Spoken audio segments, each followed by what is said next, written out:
श्री परमात्मने नमः। उत्सीदेयु इमे लोकाः न कुर्याम कर्म चेत अहं संगरस्य च कर्ता स्याम उपहन्याम इमा प्रजाः।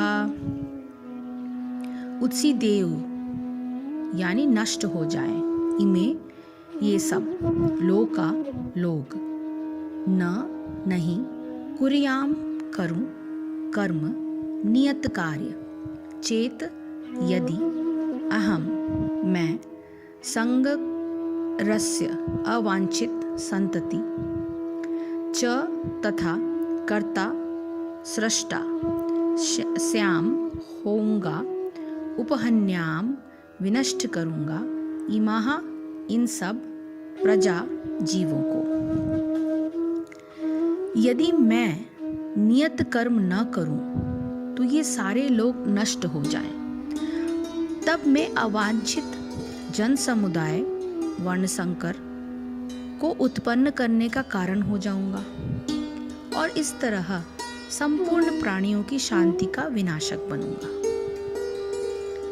अर्थात वर्ण संकर अवांछित जन समुदाय है जो सामान्य समाज की शांति को भंग करता है।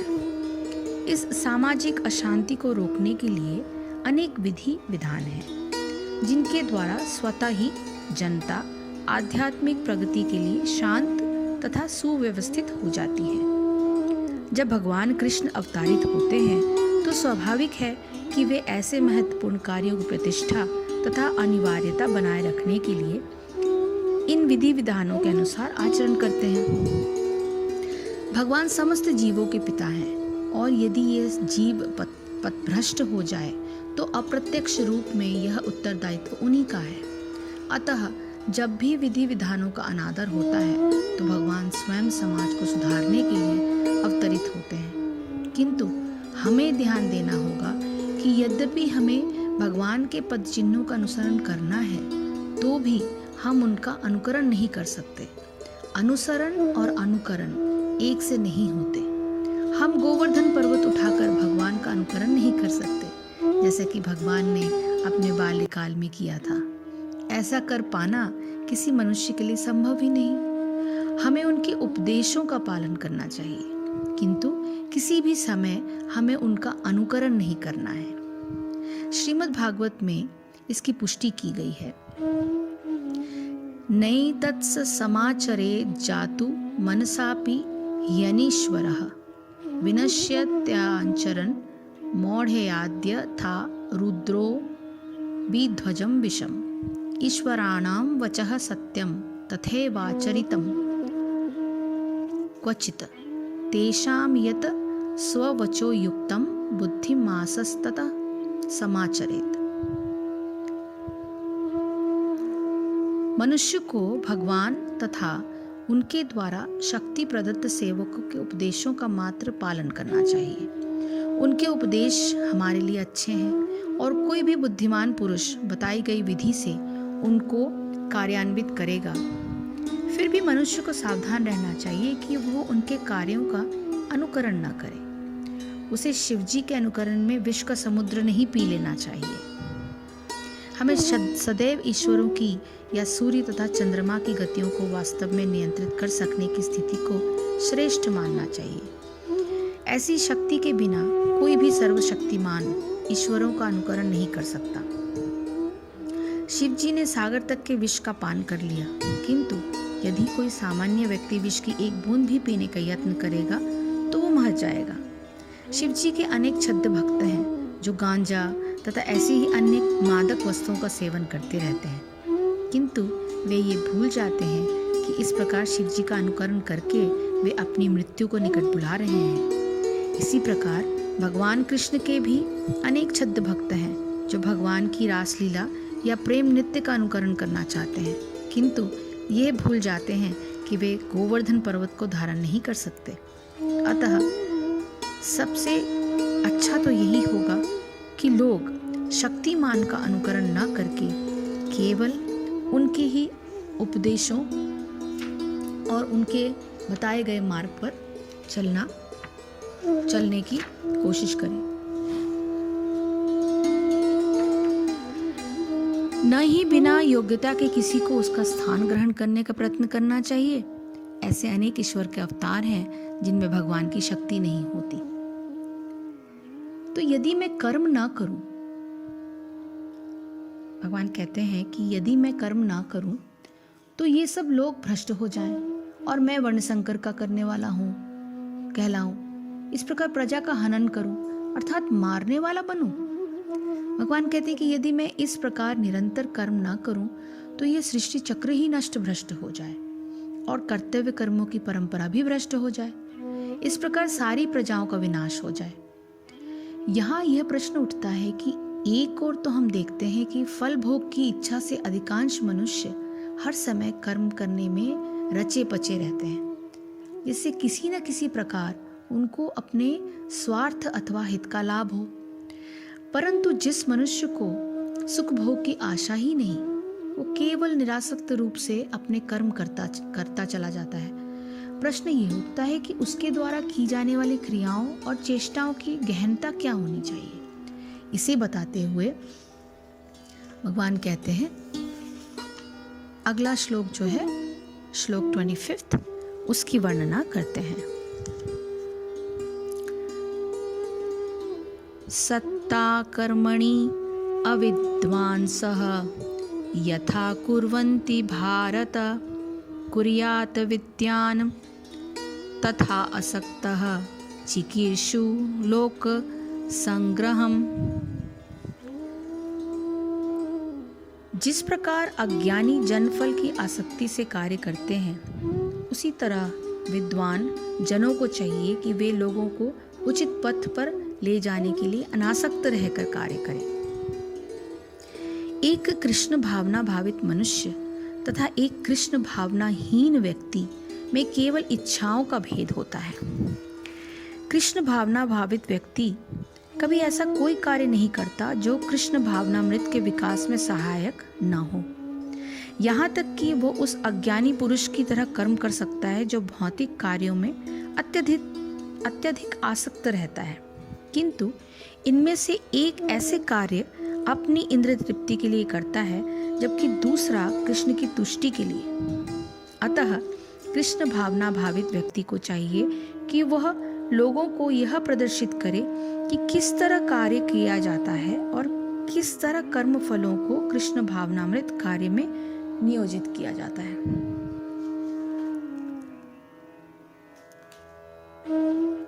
तो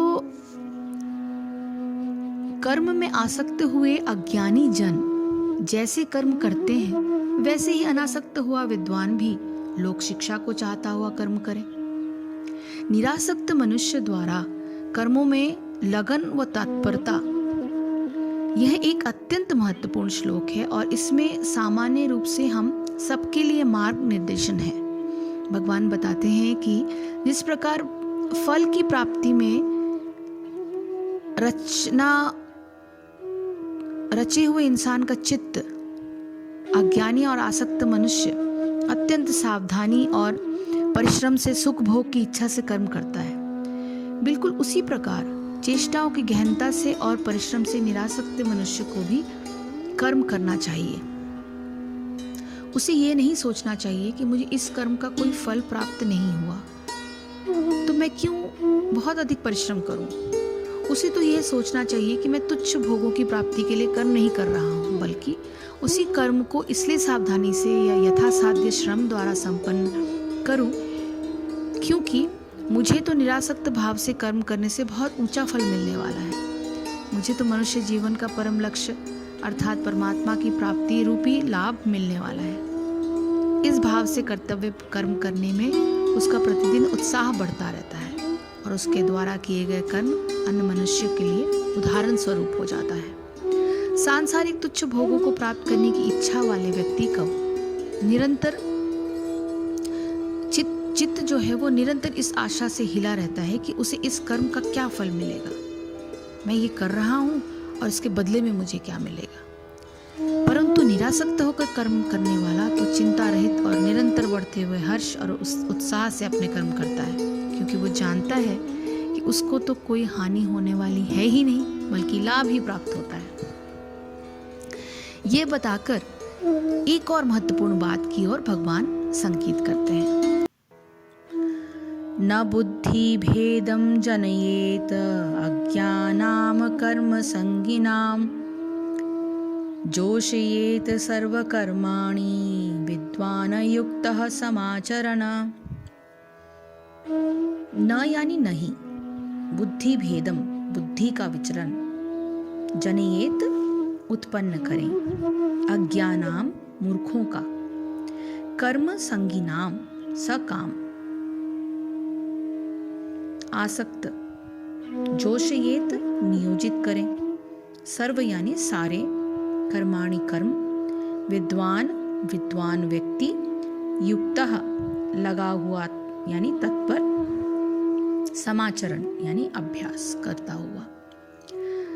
विद्वान व्यक्ति को चाहिए कि वह सकाम कर्मों में आसक्त अज्ञानी पुरुषों को कर्म करने से रोके नहीं, ताकि उनके मन विचलित ना हो, अपितु भक्ति भाव से कर्म करते हुए वो उन्हें सभी प्रकार के कार्यों में लगाए, जिससे कृष्ण भावनामृत का क्रमिक विकास हो। अर्थात वैदेश्च सर्वैरहमेव वेद्यः, यह सिद्धांत संपूर्ण वैदिक अनुष्ठानों की पराकाष्ठा है। सारे अनुष्ठान, सारे यज्ञ कृत्य तथा वेदों में भौतिक कार्यों के लिए जो भी निर्देश हैं, उन सबों समेत सारी वस्तुएं कृष्ण को जानने के निमित्त हैं, जो हमारे जीवन के चरम लक्ष्य हैं। लेकिन चूंकि बद्ध जीव इंद्रिय तृप्ति के अतिरिक्त और कुछ नहीं जानते, अतः वे वेदों का अध्ययन इसी दृष्टि से करते हैं। किंतु सकाम कर्मों तथा वैदिक अनुष्ठानों के द्वारा नियमित इंद्रिय तृप्ति के माध्यम से मनुष्य धीरे धीरे कृष्ण भावनामृत को प्राप्त होता है। अतः कृष्ण भावनामृत में स्वरूप सिद्ध जीव को चाहिए कि अन्यों को अपना कार्य करने या समझने में बाधा न पहुंचाए, अपितु उन्हें यह प्रदर्शित करे कि किस प्रकार सारे कर्म फल को कृष्ण की सेवा में समर्पित किया जा सकता है। कृष्ण भावना भावित विद्वान व्यक्ति इस तरह कार्य कर सकता है कि इंद्रिय तृप्ति के लिए कर्म करने वाले अज्ञानी पुरुष यह सीख ले कि किस तरह कार्य करना चाहिए और आचरण करना चाहिए। यद्यपि अज्ञानी पुरुष को उसके कार्यों में छेड़ना ठीक नहीं होता, परंतु यदि वो रंभचर भी कृष्ण भावना भावित है तो वह वैदिक विधियों की परवाह न करते हुए सीधे भगवान की सेवा में लग सकता है। ऐसे भाग्यशाली व्यक्ति को वैदिक अनुष्ठान करने की आवश्यकता नहीं रहती, क्योंकि प्रत्यक्ष कृष्ण भावनामृत के द्वारा उसे वे सारे फल प्राप्त हो जाते हैं जो उसे अपने कर्तव्य को पालन करने से प्राप्त होते हैं। ज्ञानी पुरुष को चाहिए कि कर्मों से आसक्ति वाले अज्ञानियों की बुद्धि में भ्रम अर्थात कर्मों में अश्रद्धा उत्पन्न न करे, किंतु स्वयं परमात्मा के स्वरूप में स्थित हुआ और सब कर्मों को अच्छी प्रकार करता हुआ उनसे भी वैसे ही करावे। तो ज्ञानी पुरुष जो है वो आसक्त मनुष्य के चित्त में कर्मों के अश्रद्धा उत्पन्न कैसे संभव कि कभी कभी महात्माओं के उपदेशों का सही अर्थ नहीं समझने के कारण कुछ मनुष्य यह सोचकर कर्तव्य करने से विमुख हो जाते हैं कि यह संसार तो नश्वर है, यहाँ पर तो जो भी कर्म किया जाएगा सब व्यर्थ है। इस प्रकार मिथ्या वैराग्य का भ्रम चित्त में उत्पन्न हो जाता है। इसके लिए सावधान करते हुए भगवान कहते हैं कि जिस मनुष्य का मन कर्म और उसके फल की आसक्ति से रचा पचा है, ऐसे मनुष्य को विद्वान और योगी पुरुष कर्म न करने में प्रेरणा न दे, बल्कि इसके विपरीत उसके सामने शास्त्र विहित सारे कर्मों को बड़े उत्साह और परिश्रम से आचरण करके उदाहरण प्रस्तुत करके, जिससे उसकी बुद्धि में कर्मों के प्रति अश्रद्धा न हो और वह सारे कर्म गहनता से करते हुए कर्मों और उसके फलों में आसक्ति त्याग कर भगवान प्राप्ति के लिए कर्म करने में प्रवृत्त हो। हरे कृष्ण कृष्ण कृष्ण हरे हरे, हरे राम, राम राम हरे हरे। जय श्री कृष्ण, जय गुरुदेव।